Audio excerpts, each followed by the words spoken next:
Welcome to College Compass by experts at scholarship.org.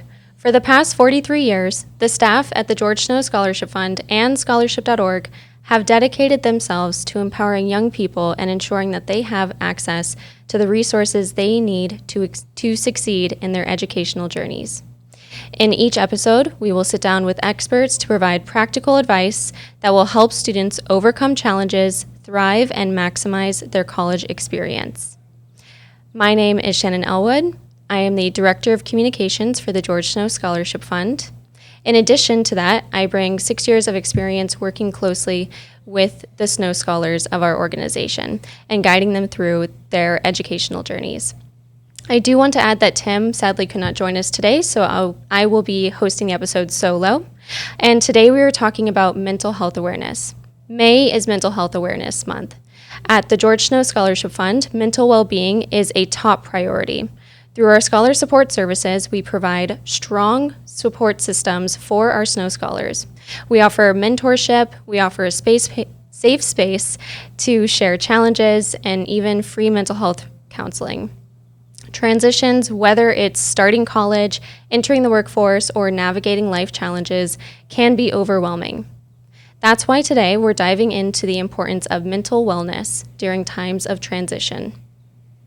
The expert joining us today is Megan Kasabe.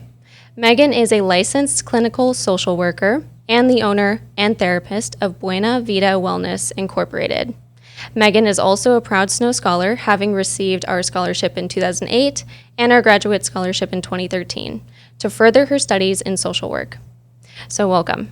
Thank you so much for joining us today, Megan. Thanks for having me. Yeah, of course. Okay, so first we wanted to dive into a little bit about you today. Sure. So if you can tell us what it is that brought you to the world of mental health and what your day-to-day looks like in your field. Sure. So I originally wanted to be a doctor. And in high school, I was in a magnet program, a medical program, and I got to shadow doctors and nurses at a local hospital. And what I learned at that point was that I no longer wanted to be a doctor. I wanted to be a nurse because I really enjoyed talking to families, getting to interact with them. I was in an area that you really got to know your patients. And then in college, just through some of my introductory classes, my psych classes, I realized that what I really liked was talking to people. So kind of narrowing down the trajectory of what I wanted to do. So when it was time to figure out what my next steps were going to be, complete my bachelor's, I decided to go into the field of social work because it was very dynamic in the medical field. I've always really been interested in a hospital setting, in healthcare, and that type of stuff. So I kind of honed in on that, and social work allowed that opportunity. It also allowed for the opportunity to become a therapist. And so I was able to really fine-tune my craft through my bachelor's and my master's, and in gratitude to the Snow family and the Snow scholarships, that I was able to complete both of those degrees and then work in several different areas of healthcare related to providing mental health support. Mm-hmm. And what do you do now as a licensed clinical social worker? So as a licensed clinical social worker, I have a practice, Buena Vida Wellness, Inc., and I focus on life transitions, chronic illness, grief, medical trauma, and since the pandemic, obviously, a lot of focus on healthcare provider mental health. That's amazing. And so on the topic of transitions, so that's the main focus for today's episode. With our students, we see that when they transition from high school to college, it's a major shock to them. It feels like after their first semester, they may encounter what we would call an identity crisis. What they were used to in high school, their teachers are completely different. Their curriculum is completely different. Their student body, their environment, it's all different. It's all an adjustment. And you see a lot of different mental health challenges that come out of realizing that things have changed.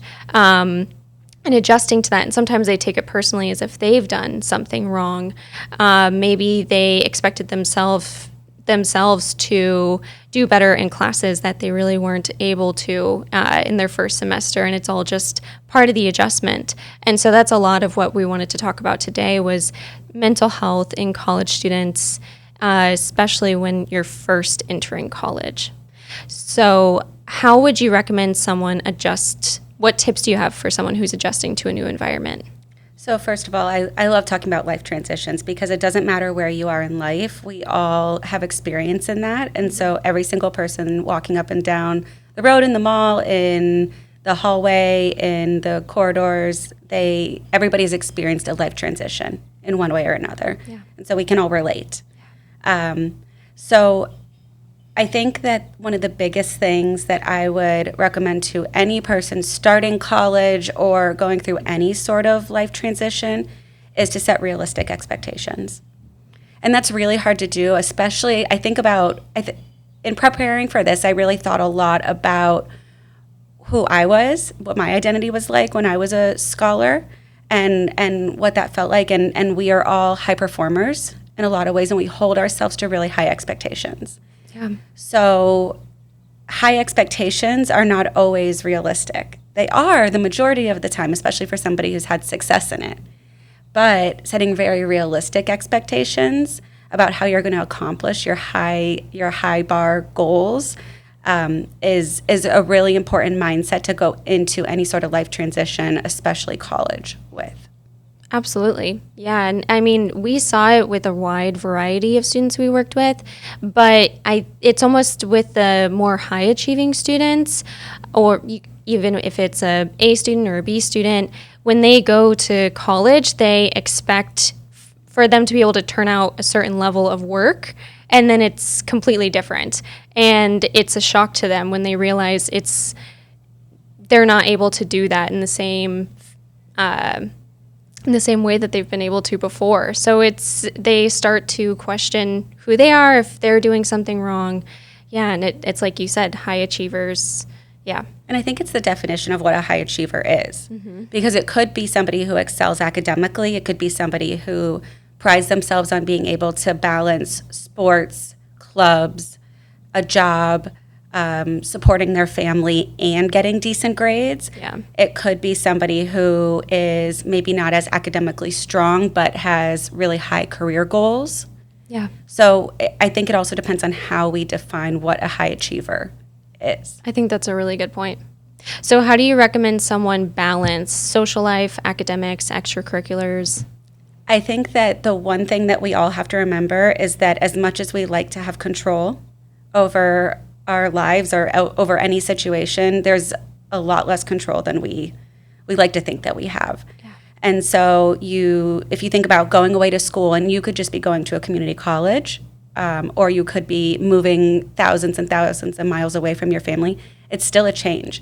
Your routine is completely off balance. And it is up to you now to develop what that routine looks like. Mm-hmm. There's no more external motivating factor other than your will and your drive and your motivation. But sometimes that's not enough. Yeah. And just to be comfortable with the fact that your first try is not going to be great. Just be okay with turning out bad product, basically, right? And then learn from that experience of how you can do better. Kind of like embracing the mess. Yeah. Like it's okay to be messy. Absolutely. Yeah. And then we wanted to talk about having conversations about mental health with family members, friends, professors. How do you recommend someone start those conversations? I think that it's about just identifying with other people. And so kind of going back to the fact that going through a life transition, anybody that's walking by you has been through a life transition. Yeah. Sometimes our mental health or what we perceive as what reality is gets in the way of realizing that people are human. Mm-hmm. at their absolute basis. And so we add pressure to, this is an esteemed professor, so I don't want them to think that I'm weak. Or this is my roommate is somebody who is academically excelling and I'm struggling, so they're better than me. Yeah. We add that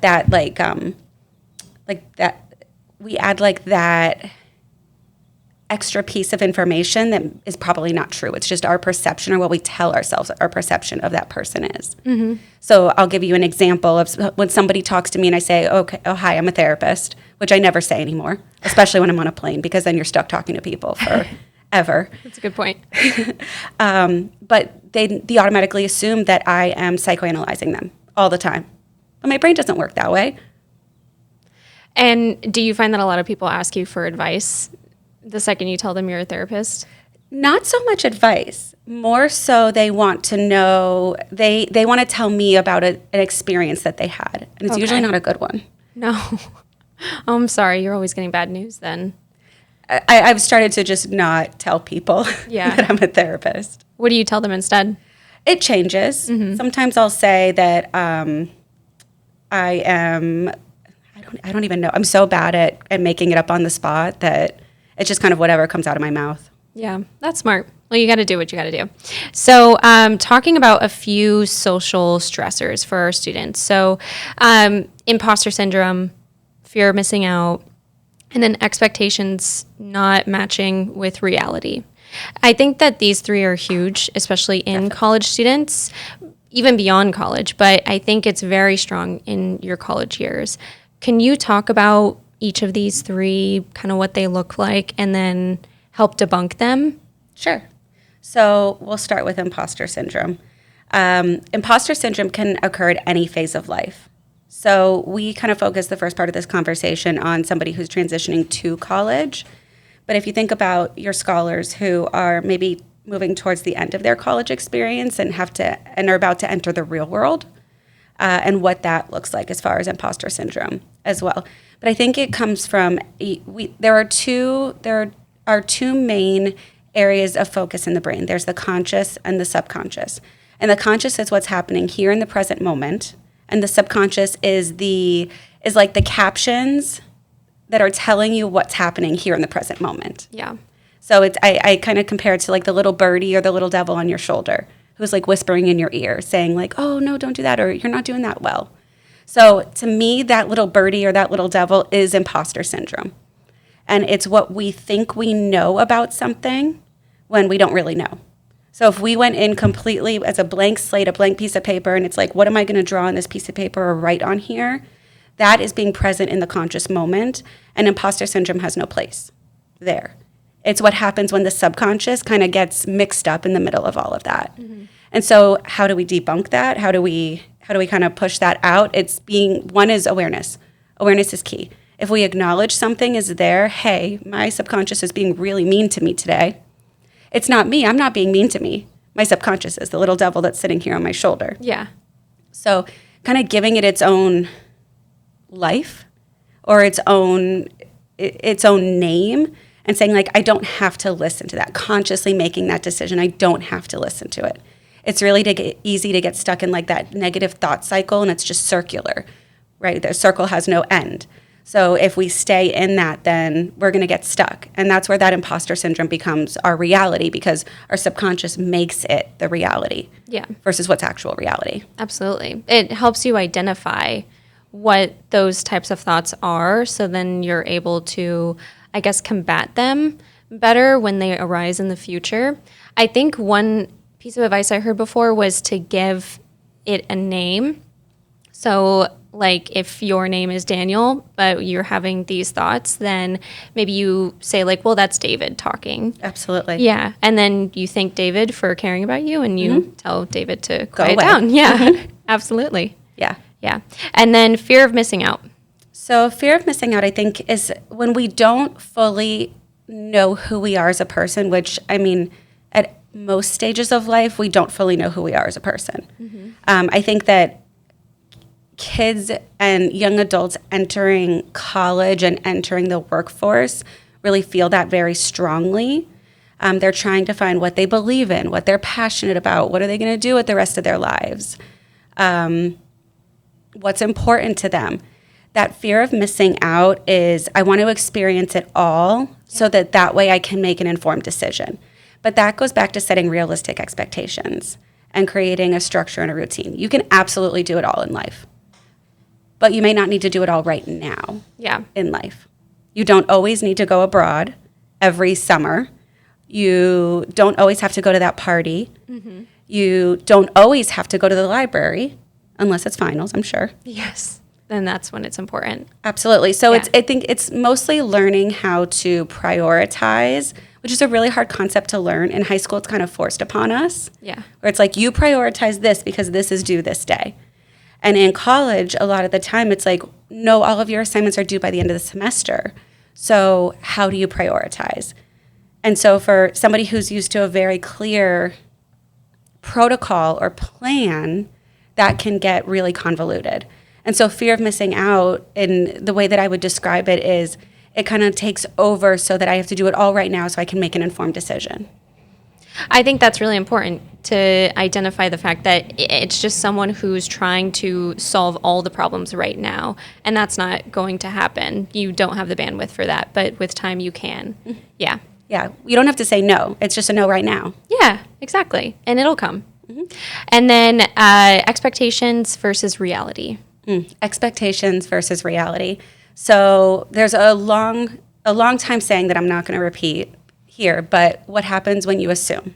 Yes. Right? We all know Yeah. what happens when you assume. Yeah. So setting unrealistic expectations of ourselves is setting ourselves up for failure. We can have all the best intentions in the world, but it never feels good to fall short of them. And a lot of times, I think, like, especially in college, we are like, oh yeah, I can take that extra 3 credits, or I can be a officer in this club, because that's what we've been trained to do in high school in order to stand out so that we can get into college. But there's a lot more commitment when you come to college, and then there's a lot more commitment when you move on to the real world. And there's also nobody there saying, yes, you need to do this by the state. It is completely up to you. So setting realistic expectations is really, really important. But understanding, right, that empathetic side is that understanding that they're also really hard to do, and you're not always going to pick the right one. Yeah, very important. And I think that that's really, I think that there's a lot of ways that you can apply expectations versus reality to everyday life. You can tell yourself, maybe you're really excited to go to college, and you can tell yourself, well, I'm going to take part in these clubs, and I'm going to make these friends, and I'm going to be a little bit different than I was in high school. And then maybe you get there, and what you told yourself upon move-in is not exactly what happened. And that's okay, because it's part of the journey. You actually can't map out what it's going to be. Like, you just have to let it ride. I think the same thing comes when picking a major too. Yeah. Or Oh my gosh. you go to your first internship. You're like, wait, what? This is what it's like? Yeah. There's a lot of major changes. It's very common for people to change their major. And then there's mental health centered around that, right? Because now your confidence is rocked because you thought your whole life you were going to maybe be a doctor or an engineer, and maybe you pivoted a little bit, and that's okay. I think it's really important also to mention that mental health is perceived as being something that is positive or healthy. But being truly mentally healthy is being able to experience a wide range of emotions. Okay. So you don't know what it feels like, and you're not going to know what it feels like to be happy or proud or excited if you haven't felt at some point sad, let down, upset, angry, disappointed, annoyed. So I think that there's so much, especially on social media, of like that toxic positivity or like those affirmations. And believe me, I'm all about affirmations because of what it does to rewire the neurosynapses in the brain. But there's such a thing as too much of it, and we can't always be positive. It's not realistic. So remember, going back to like those realistic goals and realistic expectations is I can't be happy all the time. If I'm driving on 95 and there is a pile up of cars with red lights and I'm going to be late, I'm not happy. No. And that's okay. But I can be happy when I get to where I'm going because I got there safely, I got there on time, I got there to do what I need to do. Yeah, absolutely. You need to let yourself go through the emotions.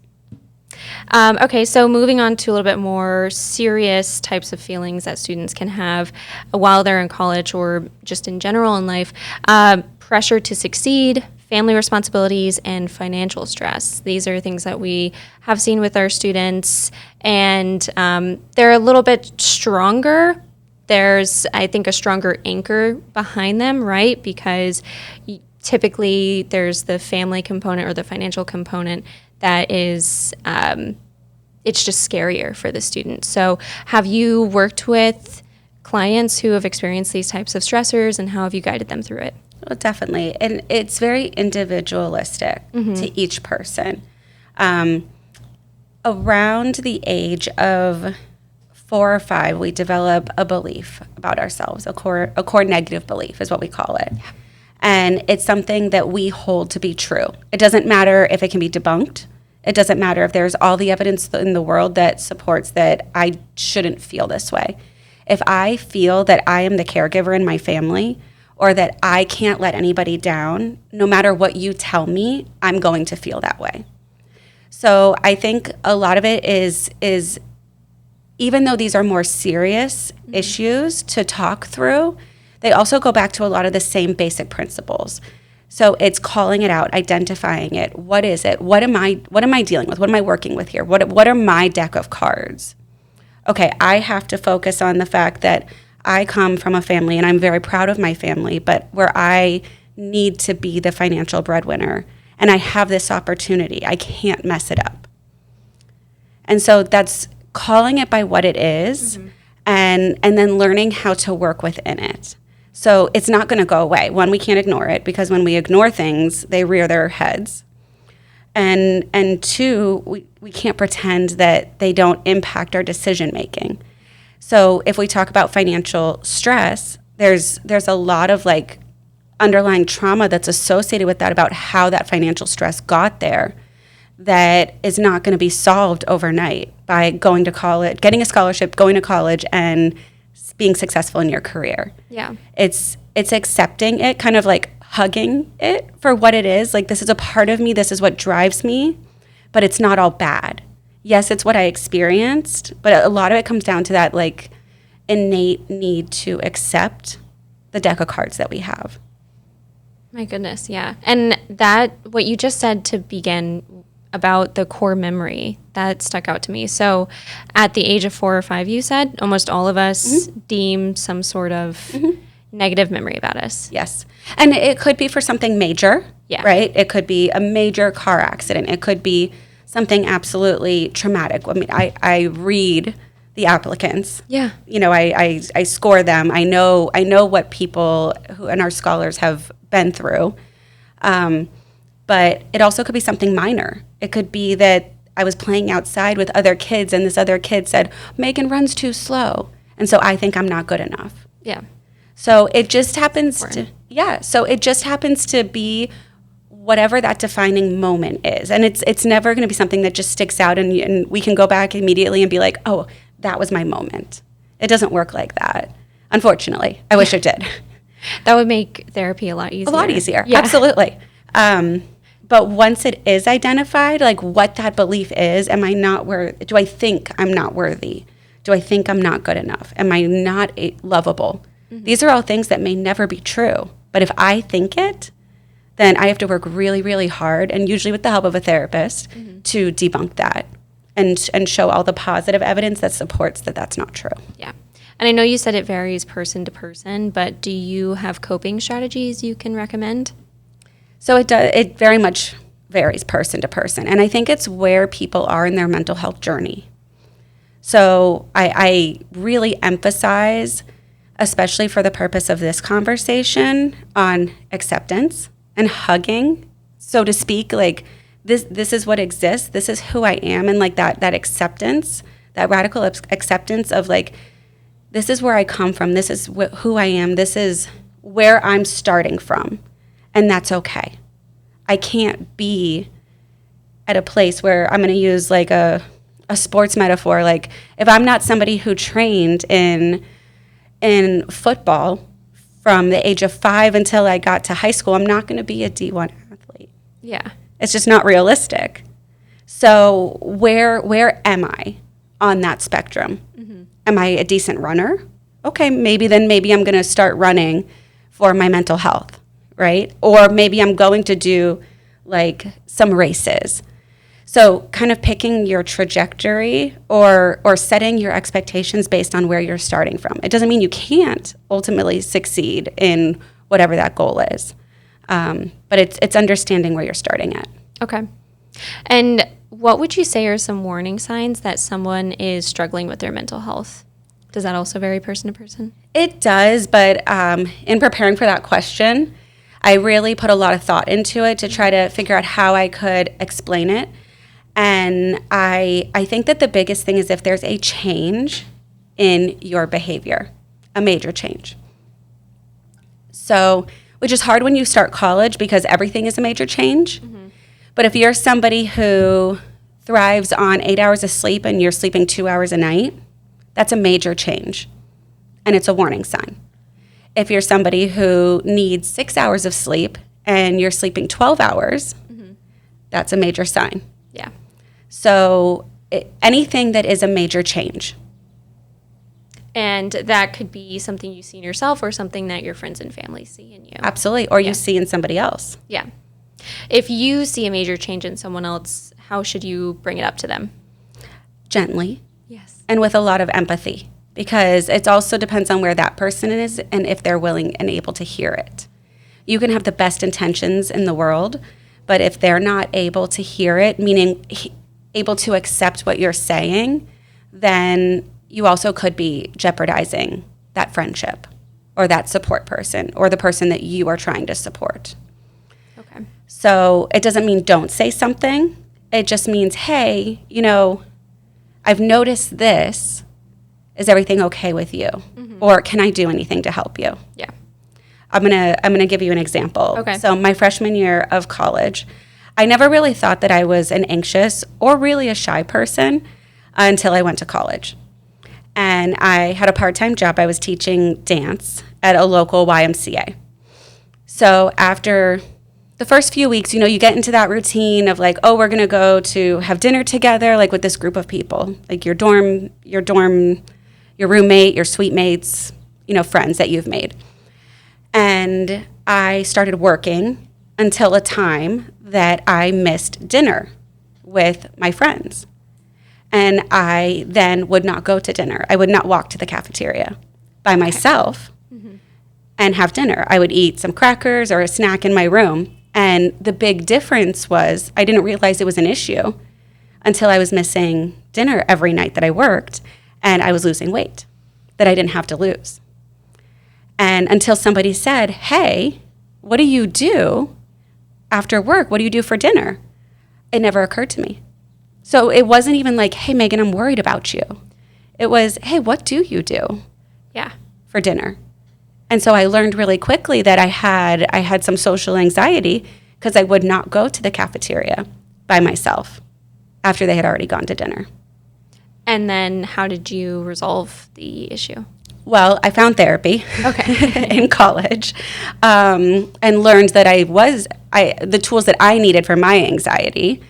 But I started having ramen and stuff in my room so I could still eat a dinner, mm-hmm. even if I didn't feel comfortable going to the cafeteria. Or I would have friends who would text me and say, hey, what can I bring you back? And so I had a good support system around me and we were able to kind of problem solve so that way I was still eating. Right. And I guess what you're trying to point out, is it more that someone asked you from a place of curiosity and care versus making you feel interrogated? Absolutely. Yeah. Absolutely. Because it never occurred to me that something was different. Mm-hmm. But it was. Yeah. And then it made you feel more open to give the honest answer. And I felt supported. Yeah. And then you had friends who were able to help you find a solution, which was really good. Absolutely. Yeah. Who also became therapists, by the way. Oh, my goodness. Was that the plan for them also? Oh, that's good. Yeah. That's just a we just great kind of learned what our niche was. Yeah. That's so funny. So you all I feel like you all were just on the same wavelength then. We were. Yeah. And we were very lucky. Mm-hmm. So I want to talk about anxiety attacks versus panic attacks. Sure. Can you explain the difference in the two? Sure. Okay. So they can be interchangeable. Okay. So anxiety attacks are more of a general term for a panic attack. A panic attack is a diagnosable illness in the DSM, which is our diagnostic manual. An anxiety attack is something that is maybe a little bit more short term, something that is related to one specific issue, like I'm anxious about this test. Panic is a complete systemic response to a trigger. Okay. And can you define what it may look like on someone? That's hard. Yeah. It's hard because it really depends if the person is able to define what's happening to them and describe, which most people who are having either cannot. They just can't tell. Yeah. All right. Well, and I think your advice so far has been incredibly helpful. And so if someone thinks they're having a panic attack or an anxiety attack, what do you recommend they do? I think that one of the most beautiful things on every college campus is that there is on-site counseling. Also, we are a generation, and younger generations really thrive on internet-based connections. And there are a lot of platforms out there that have easy access to mental health support. And so I think finding what works for you and if that feels right to you. It's really easy to go to Dr. Google. Yes. And to look and see if something is normal. But normal is subjective, meaning that it is in the eye of the beholder. So Dr. Google in this sense is not always going to be helpful because those basic coping skills, and I think that this is also what kind of turns people off from counseling. It's like, well, meditation didn't work for me. Well, I tried to listen to calming music and that didn't work for me, so it's not going to work for me. But those are all very general, and if we don't get to the root of what's going on, or at least if it's especially situational, we don't have to dive into what happened to you when you were 4 years old. It's helpful, but we don't have to. Sometimes people just need some immediate relief. Yeah, absolutely. So I think easy access to whatever is on campus or through the George Snow Scholarship Fund or through your insurance. BetterHelp, I'm going to forget some of them, Hello Alma, Headspace, Headway, like all of these different apps, and there's so many more out there, have a lot of resources and easy access to a therapist. There's also psychologytoday.com, which is like online shopping for a therapist. That's incredible because I thought they were just news articles surrounding psychology, but they actually connect you to therapists. Yeah, so there's a directory, and therapists pay to be on the directory, and you can search by gender, you can search by age range, specific issue, insurance, virtual or in person. So there's a lot of different options, and if you look at what I look like, not everybody is going to relate to me. One of the most important things you can do is find a therapist that you feel like you can relate to. I'm not going to want to talk to somebody who is a 65-year-old male about what's going on in my life. Right. And somebody may look at me and say, this is not somebody that I would ever feel like I can connect with. And that's okay, because that's half of the battle is finding a therapist that you can connect with. Yeah. And so that's awesome because my next question was actually going to be about finding resources both on campus and outside of campus. So the on-campus resources would really, there's going to be typically a counseling center that students can go to. Sometimes there's clubs and organizations that students can get involved in. I know Active Minds is one that's really popular on a lot of campuses. And then just like you said, like all of these online resources, Psychology Today. I know you named BetterHelp. I've heard of Growth Therapy and saying Psychology Today again. But this is all incredible. These are all incredible resources that people can reach out to. But the point is that people should keep looking, right? Not to stop. I think that it's important to recognize that mental health support can come from a lot of different avenues. Yeah. Therapy is not the be-all, end-all. We were talking before about how, therapy has a time and place. College may be that time and place. It also may not be.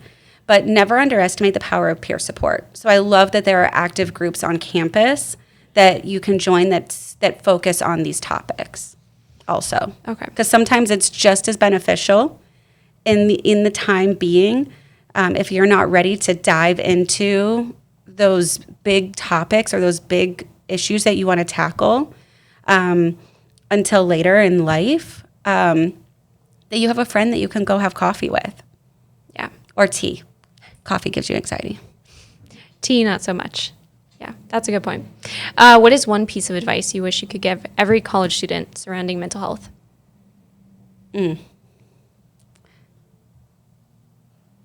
You are okay. You are doing the best you can. I think that's lovely. And how can students support fellow students in their mental health? I know you just said coffee or tea dates, preferably tea. Yeah. Yeah, I think recognizing if there is that big change for somebody who might need some help, and then really taking a look at what your routine looks like. Do you have good sleep hygiene? Are you eating? Are you just drinking coffee or caffeine? These very simple and basic principles that we almost pride ourselves as a culture on being like burned out and over caffeinated. They're not healthy. Everything is healthy in moderation. Not everything, most things. But I think that those are the biggest Yeah. things, is keep it simple. And it's all part of the transition. Maybe because you're living on your own, you drink a little bit more coffee than you're used to. You forget to eat because you're the one responsible for your meal plan. And maybe you start to realize that things are not working and you just need to make a little tweak. Just a little less coffee, a little bit more food. Absolutely. Yeah. Water. I joke and I call my water bottle my emotional support water bottle. love that. Yeah. Just have a little buddy with you all day. Absolutely. And it's a reminder of mental health. I have to hydrate my body so that my brain can work, so that I can accomplish and achieve what I've set out to achieve. Yes. And what would you say to someone who's feeling overwhelmed or struggling with anxiety right now? I would go back to what I said before. You are okay. And that I need you to say that back to me. I am okay. That is one of the most important things that we can do. I am okay. You say it in the mirror or in your car or some safe space until you believe it. Because it may take 20 times of saying it, especially if you're triggered and if you're feeling really anxious. And it's really hard to do. Those 3 words, it's very hard. But if somebody is feeling anxious and it's not situational, meaning it's not just testing anxiety or that interview anxiety, but it's all the time and it's causing a change, right? A change in sleep patterns, a change in eating, a change in socialization, then to really try to get to the bottom of it and get a resolution that's going to work with you. So that way you can meet your goals. Because you're all rock stars and you can. Yeah, you can absolutely do this. Well, thank you so much for all of your advice, for joining me today. I think everything that you've provided is invaluable to both college students and just anyone living their day-to-day who just needs a mental health pick-me-up. So thank you so much for... Thanks for having me. Yeah, absolutely. All right. So in closing, I want to thank our listeners for tuning in to College Compass by experts at scholarship.org. In our next episode, we're diving into the topic of navigating the collegiate environment.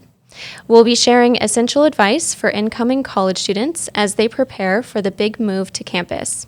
From academic resources to extracurricular opportunities, we will highlight the many ways students can make the most of their college experience. So stay tuned.